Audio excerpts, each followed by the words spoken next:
Music. It's always been a part of our everyday lives.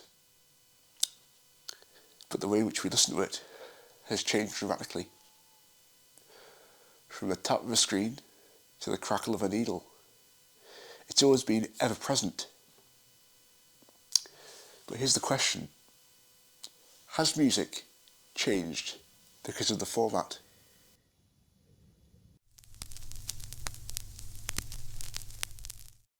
3, 2, 1. Right, John Alexander. Right, before we start, all I can say, I've got to give a bit of my experience because I'm going back 60 years here. My experience was living in Germany abroad with my parents, so I can't really say what went on in England. But vinyl was a big part of my life in the 60s because living in Germany we had no television. It was Radio Luxembourg we used to get now and then. Reception was very poor, and all we had was British Forces radio, which all you got on a Sunday was the top 20. That's how you got to know what records to order or buy. So vinyl was the big thing to me and all my friends. But the biggest problem with that, being at school at the time, you had to save up to buy a record, which was quite expensive in them days. And also your record player was very expensive. But all my friends and I, at the end of the day, we did end up with records and record players. So we started collecting records. The nicest thing about collecting records, you end up with your own taste and own feelings about music, and it was exactly the same with your friends. So you had a variation of music with vinyl. Vinyl is a very personal thing. All the little scratches and all the little blips on the vinyl, you got to know them. And there might have been millions of records sold, but that one vinyl record was the same sound to you. The 60s music was a totally different ball game, you know. Well, the 60s music were the ones who came out with pop, you know, the Beatles and all that genre. Records was the biggest part of my life in Germany, and it was the same with my friends too. And what you got to find out is the taste of your friends and your tastes, and you used to swap records. You didn't buy all your records, you used to swap records with your friends, have them for maybe a month and then swap them back again. So that was a big plus. I think in England it would be a lot easier to buy a record.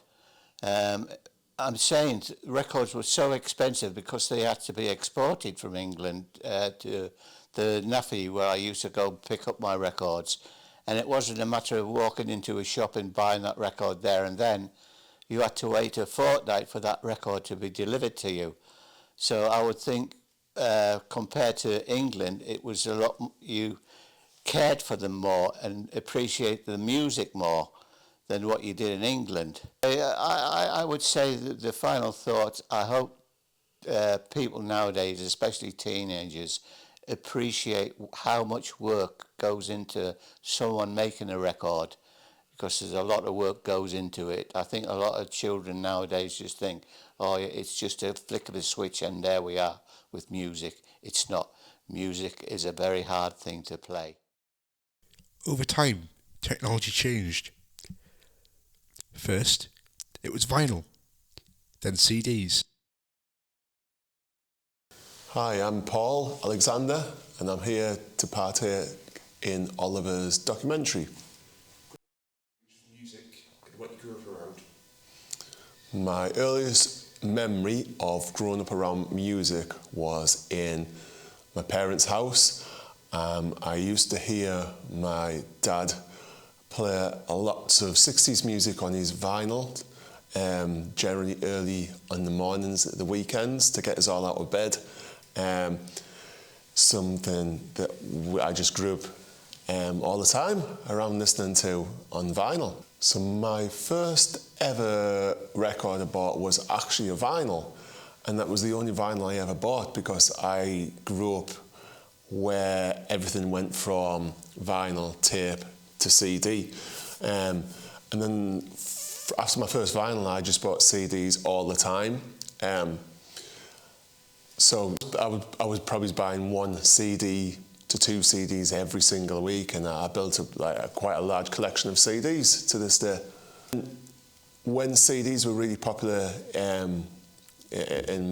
for my age, when I was younger, you didn't see many vinyls really on the shelves. It was quite rare, and then they kind of became almost obsolete. But CDs were what all I would buy, really, CDs every single time. I was kind of like, I always was like very staunch pro CDs. So when the digital formats came out, I think they were called like iPods, Apple iPods, something like that, and like an MP3 player. I was kind of against all that. I didn't want one, and to the point of I actually bought myself a mobile CD player, which I used to run. It was strapped around my arm. So they didn't really become obsolete overnight. I kind of got a bit old and maybe didn't buy as many CDs, and then I realised everything was changing and everyone was streaming the music and putting them on these little Apple iPods. But there were still CDs around, but like even when people were doing the streaming, I still bought the occasional CD, but now I just don't do that anymore, which is a shame.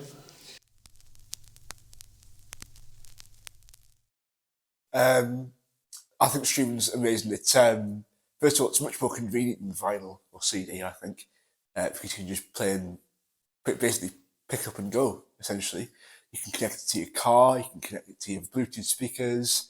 You can do anything with it. You can even like play it through your AirPods and stuff without having to carry a massive CD player in your arm or press a record. You know, it's so much more convenient. Obviously, much more choice of songs.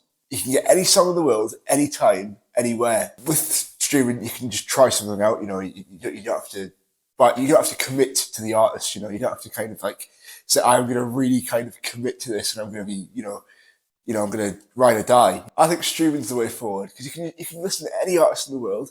It's really cheap. It's like £17 a month for Spotify, for example, and you can discover some really new artists.